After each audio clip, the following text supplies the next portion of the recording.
va? Te estaba activando mi micrófono. Estamos haciendo aquí experimentos con Alexis, entonces me pasó a otra sala y te estábamos escuchando desde otra sala y a la vez estábamos en la otra. Cada día se aprende algo nuevo. Entonces, así es. Hoy aprendimos algo aquí. Pues aquí Oye, andamos doctor, en esta tarde de martes, Vicente, que en este país lleno de noticias, lleno de cosas que comentar, como no veíamos antes. Mira, antes de que me preguntes de un tema, hoy en la mañanera vimos algo inédito, una reunión del presidente con diputados federales donde abordó el tema del presupuesto. Vicente, lo que no veíamos en años, nunca jamás vimos un presidente, ahora sí que robándole a Meme Yamel, que al Chile hablara de manera directa a legisladores federales en público, que se nos diera la oportunidad a los simples mortales de escuchar esta relación respetuosa entre el Ejecutivo y el Legislativo, que no habíamos visto, y si alguien dice lo contrario, pues que nos muestre los videos donde Felipe Calderón, por ejemplo, se reunía con diputados federales para platicar del presupuesto. Hoy el mismo Andrés Manuel lo señalaba, cuando los presupuestos se aproban por unanimidad, con moches, cosas verdaderamente extrañas, kafkianas, para un país con 60 millones de pobres. Y bueno, esa es de las cosas que yo veo que sí están cambiando en el país, son cambios culturales, y yo creo que vamos a seguir viendo cosas inéditas, Vicente.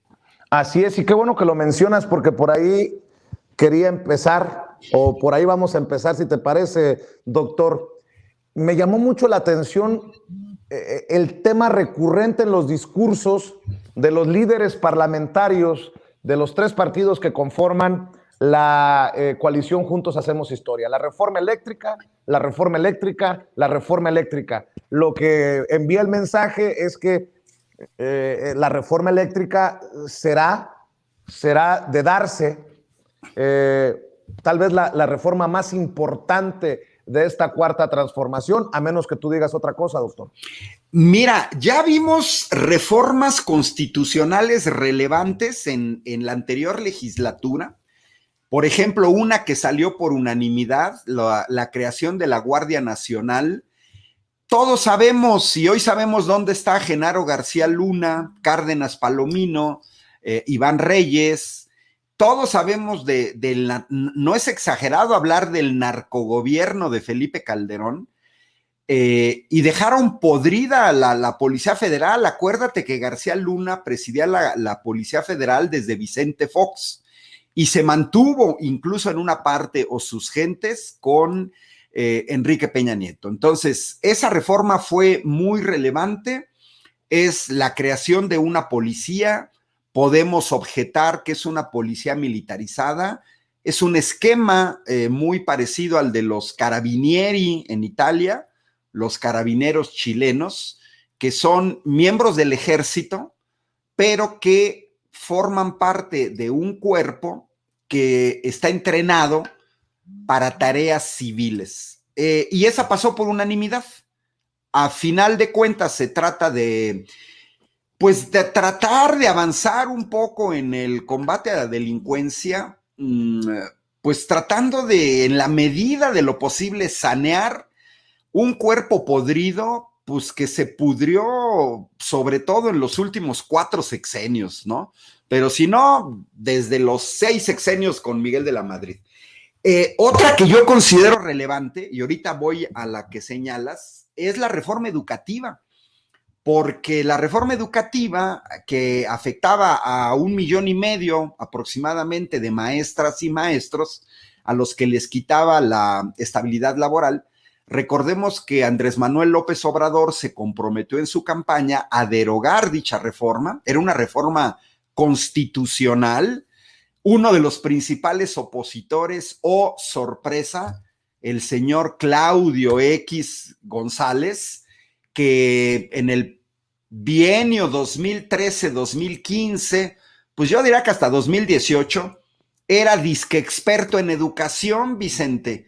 Yo no sé a qué se dedica el señor. Sabemos que es un junior, hijo del gerente de Kimberly Clark, pero pues en ese periodo era experto en educación, experto en evaluación educativa.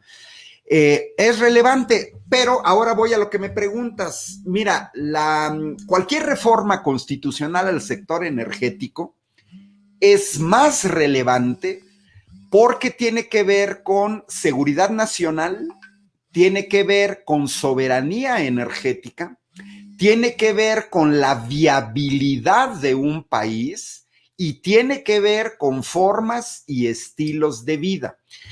¿Qué es lo que estamos viendo? Mira, Vicente, no hay que hacernos, digamos, ilusiones. Yo no creo que el PAN vote a favor de la iniciativa del presidente del sector eléctrico, porque su matriz es fuertemente antipatriota. Ellos no creen verdaderamente en el sector público mexicano más que para hacer negocios o para entregarlos a los extranjeros, porque ni siquiera para eso son capaces de generar una clase empresarial de derecha capaz de competir con las grandes transnacionales del sector energético. Y los números, Vicente, nos dan la razón. Yo lo he tratado en muchos foros. Ya desde 2008, la misma Comisión Reguladora de Energía, hace 13 años, señalaba que el 70% de la generación de energía eléctrica por parte de privados en México pertenecía a empresas españolas.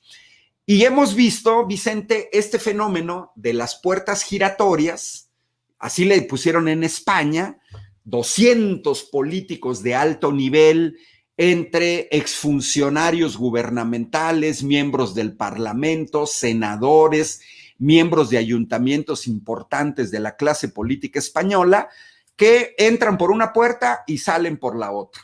Entran como funcionarios públicos y salen como funcionarios de Acciona, de Naturgy, de Iberdrola.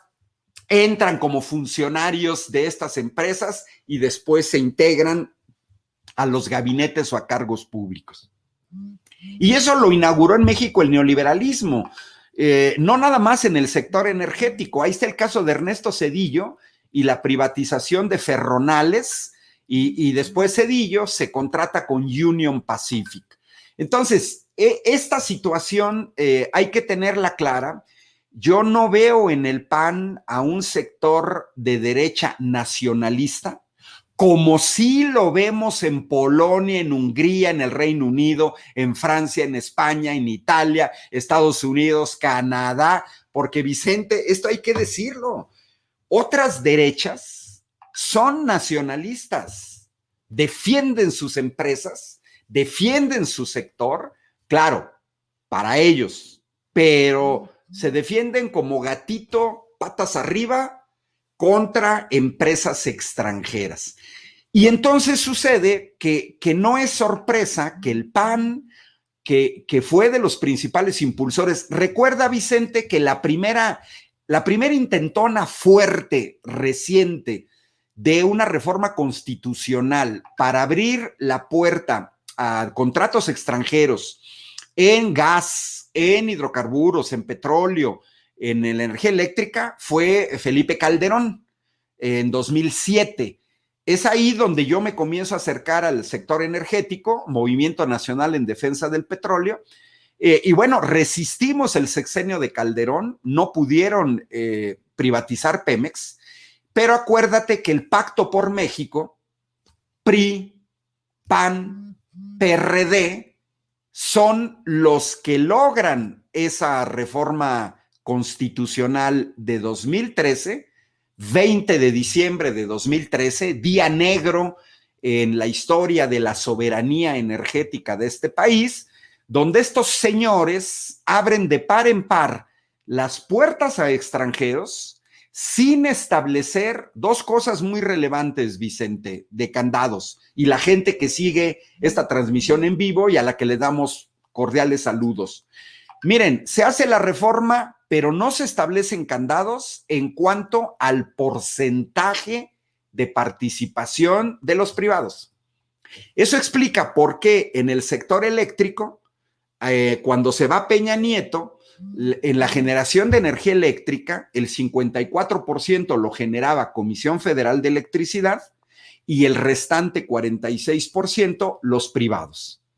Y de ahí la mayor parte extranjeros. Y para 2021, para este año, ese porcentaje ya cambió a 68% los privados, 2/3 partes y 1/3 parte Comisión Federal. Y bueno, las estimaciones eran que en este camino íbamos a llegar a finales del sexenio 2024 con el 85% de generación por parte de privados y el 15% de Comisión Federal. Fíjate, porque no pusieron candados. En una empresa, tú sabes que en el sector privado, las empresas que controlan el 50.1%, 50.01%, pues es quien toma las decisiones. Cuando Deer Park era controlada por Shell en una relación 51-49, Shell nunca iba a soltar ese 50.1% porque eso significaba perder el control. Y la segunda cosa que donde no pusieron candados es una participación a transnacionales extranjeras, a empresarios extranjeros. Si tú no pones candados, Vicente, a una participación de privados en el sector público, abres la posibilidad de la privatización total de un 100% y la desaparición de las empresas públicas. Te recuerdo que quien desapareció a luz y fuerza del centro fue Felipe Calderón. Y si no pones candados a los extranjeros, entregas el control de tu generación de energía eléctrica a extranjeros. Y entonces, hoy este pataleo que vemos asociado al presupuesto, creo que el presidente lo sintetizó muy bien hoy en la mañana. Ya lo ha comentado en otras ocasiones, pero hoy hizo la síntesis. Chantaje. Esa es la palabra, chantaje. A ver, déjanos manejar parte del presupuesto de manera discrecional, moches, danos dinero para que nosotros podamos comprar voluntades, y entonces a lo mejor te aprobamos la reforma energética. Yo no veo que el PAN lo vaya a hacer, ni tampoco sus perritos falderos del PRD, Vicente, porque, pues, oye, ya perdieron el registro en 15 estados. De izquierda tienen lo que yo tengo de chino mandarín. O sea, la gente que valía la pena en el PRD se salieron con Andrés Manuel, cuando Andrés Manuel renuncia a ese partido después de 2012, cuando se funda Morena como movimiento, y pues quedó pura basofia en el PRD, los chuchos, Jesús Zambrano, Jesús Ortega, todo ese tipo de gentes que andan nada más de perritos falderos detrás de los panistas. Es muy probable que estos tipos también voten en contra de la reforma. Entonces, ¿es chantaje? Es una actitud muy poco digna de legisladores, es vivir en el pasado, es no tener claro que la discusión de un presupuesto en un país es una cosa seria, porque es donde terminas tus prioridades, a qué vas a atender.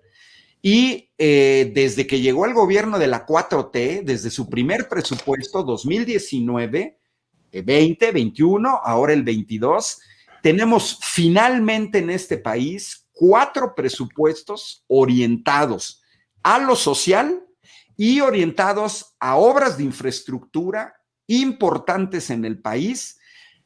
Tan solo hoy en día, hoy se publicó que Joe Biden hasta parece ser que está copiando varias medidas de Andrés Manuel, porque Joe Biden le logró sacar un presupuesto en Estados Unidos con $1.2 billones para infraestructura. Y es interesante ver la justificación de Biden, porque haz de cuenta que está copiando a Andrés Manuel. Entonces, en esta situación, yo creo que vamos a ver un jaloneo fuerte una vez que pasa lo del presupuesto. Ahora sí, viene esta reforma que sí, considero que si esta reforma cristaliza, no le cierras las puertas a las empresas privadas, absolutamente no.